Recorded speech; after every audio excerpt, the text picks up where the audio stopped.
जय जगन्नाथ। आपण जानिचंती कि पुरीर श्रीमंदिरर पताका को देखि लागे जे एहा पवनर विपरीत दिगरे उडुची। एहा अलौकिक चमत्कार ना एक रहस्य? चलंतु जानिबा। पुरी श्री जगन्नाथ मंदिर शिखर रे थिबा पवित्र पताका को पतित पावन बाना बोली कुहा जाए। अनेक भक्तों लगे जे एही पताका पवनर साधारण दिगर विपरीत दिगरे उड़ुची।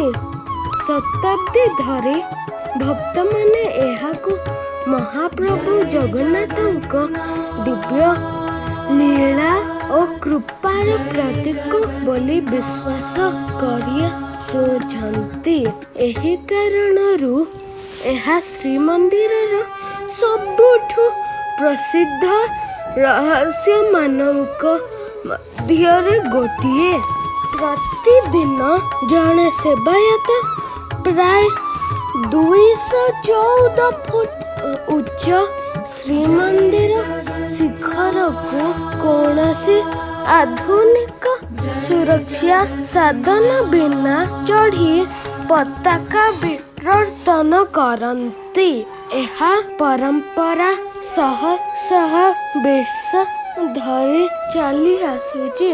परंपरा अनुसार पवित्र पताका गोटे दिन पाई बदला जाय नथिले किंबा पताका परिवर्तन हुई नथिले मंदिर 18 वर्ष पर्यंत बंद रहिबो बोली लोकमाने धारणा करते।